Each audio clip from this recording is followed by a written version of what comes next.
กันอีกแล้วนะเกมกาลีนาฟรีไฟมื้อนี้เรามาในสุดของคนป่า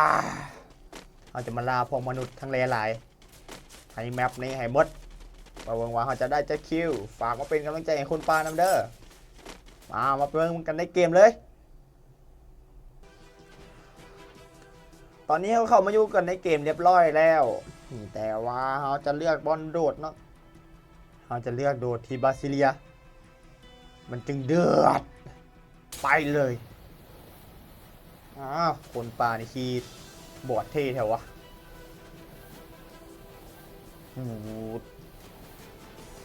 มีที่เดียวนึงวะเราจะมาเลือกโรงพยาบาลดังคาดำตัวนี้เนาะแองแต่ตัวเดียวตีหนึ่งมวยตัวเดียวเบิ้งพิษเฮ้ยราคาดำตัวนี้พูดถึงเอาราคาดำตัวนี้ก็ได้เว้ยปึ๊บการลงปึ๊บปั๊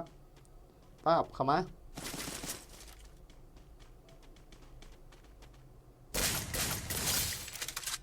ไม่ยั้งธนูโบเมธนูเลยตัวนี้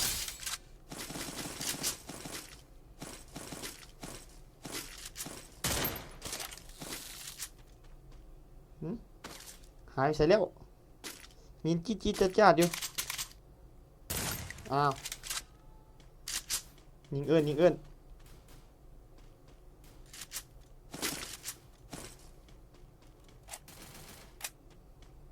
ลุมมันยังยูลุมโอ้ CG15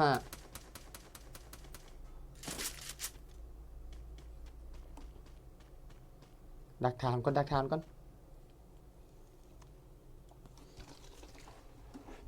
เบิ่งมันจะขึ้นมาบ่แน่ละขึ้นมาเด็กเจอแล้วขึ้นมาบ่ขึ้นมาบ่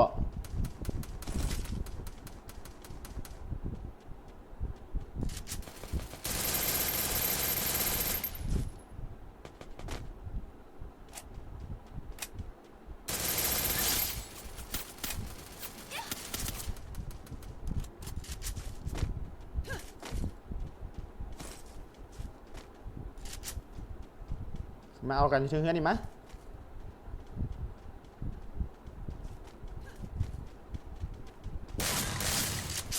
ขึ้นมา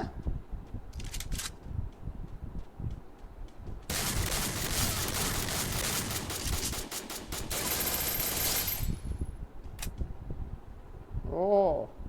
คันเปลี่ยนปืนบ่ทันแตกแค่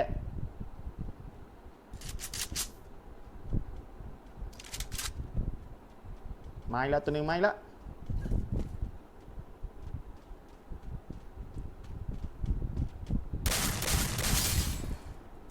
เบิดบอยังอีกขึ้นมาเดี๋ยวเงี้ยนี่ขึ้นมา2 ตัวสิกล้าขึ้นมาบ่เอาขึ้นมาบ่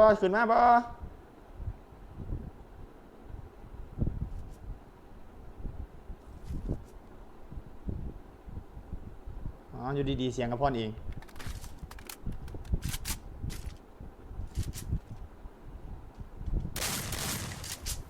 มันขึ้นมาเมื่อกี้ยิงมันบ่ทันมาขึ้นนะมายังเอาหนึ่งก่อน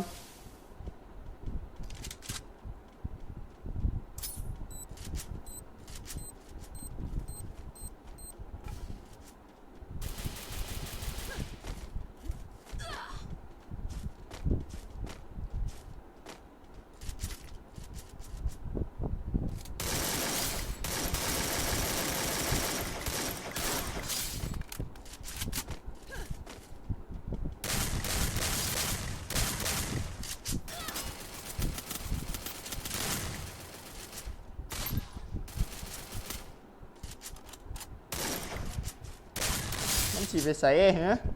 ซับปืนพิษลายบาทแล้วเด้หนีบอลอดแตกเบิดเลยตีนี่เก็บไปแล้ว9 คิวอยู่บาซิเลียยังเหลืออยู่ใส่อีกออกมามอบตัวซะเถิดพวกเจ้าเอ๋ย แตกงูๆเลยผม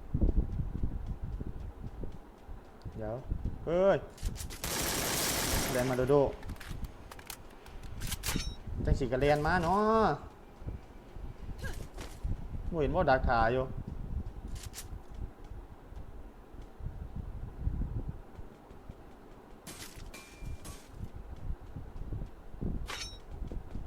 มันยิงกันทางนี้มันยิงกันทางนี้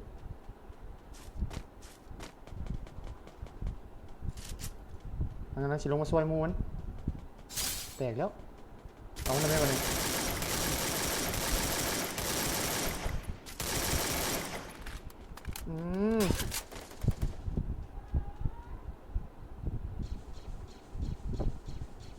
หิ้วกันเสือญี่ปุ่นดาวอีกหนึ่ง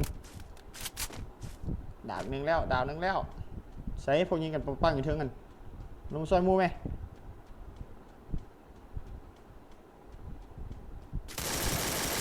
แตกสองเบิดบัวเทิงนี่เบิดบัวขอบใจสำหรับไล่เนาะ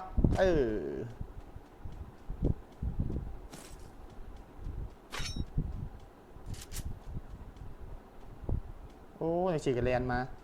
เออาร์กับบ่มีมึงยอมใช้ปืนเออาร์อีกโหดแท้เจ้า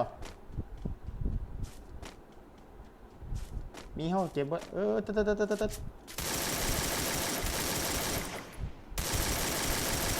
น็อกโอ้โต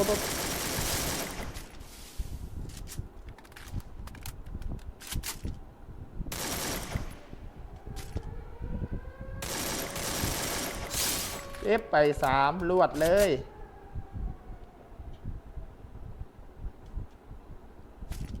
มวยสับสโคปฟาต้นไม้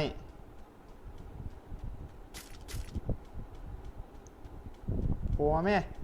ยิงมันจะใส่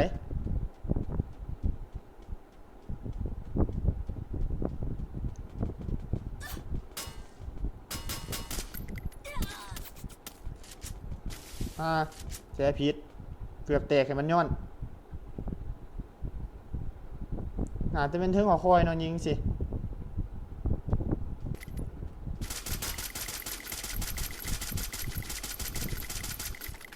เลียนไปทั้งพูนเลียนอีกเลียนอ้อมอีกหรือมันไปเก็บเอดอบบ่มันต้องได้เอากันแล้วเนาะนี่นะมาตอดกันสินี่บุญยอมเด้อ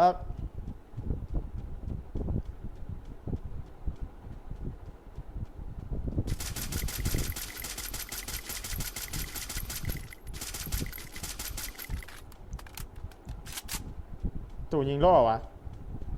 ตู่เล่นล่อวะมันข้างนะเซ่มันแดง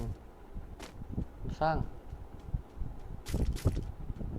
สีร้อนย้อนอันแดงข้างนี่แหละเหลือคันแดงสันนะมาตอดบ่ลินตอดกันบ่ลงเขาวันนี้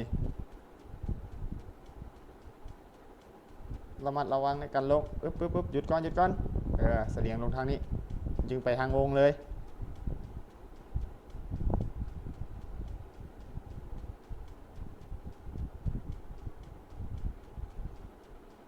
อัพก่อนยังมีคนมาอัพ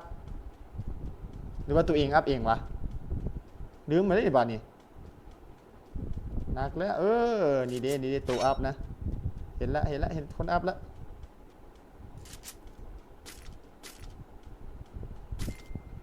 เอาถ่ายเสร็จมาแมวน้อยนางแมวเสร็จมา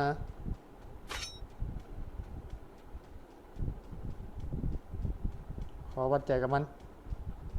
อิสระ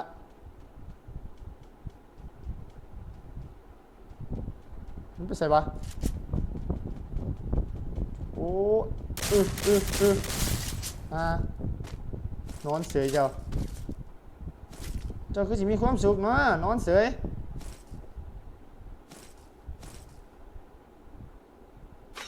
เฮ้ยมันยิงกันอยู่เทิงหันเมื่อกี้นี่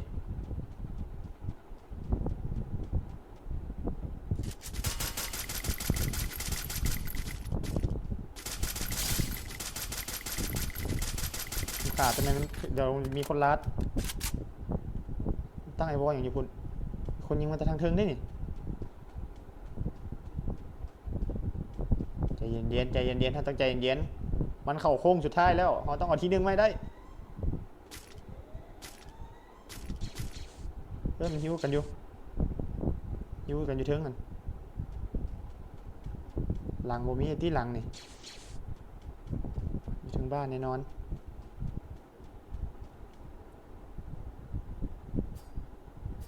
ใส่ซิงสั่งโอ้เห็นอะไรละ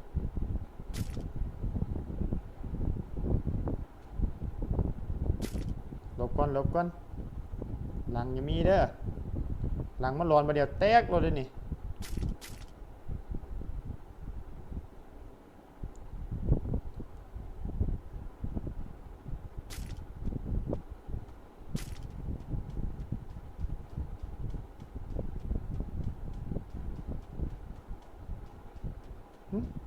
เสร็จละ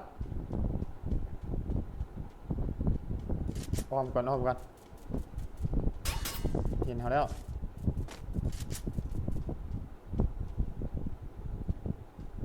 เดี๋ยวโอ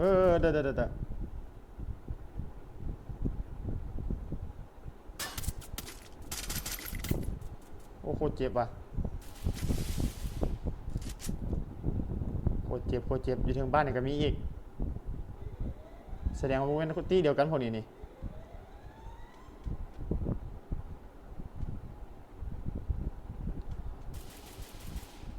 เขาวงจังหวะนี้แหละเขาวงก่อน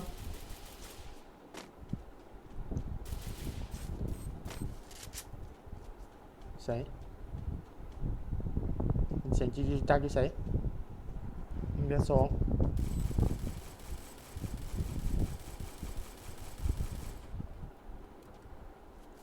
เอ้า2-1นี่มามี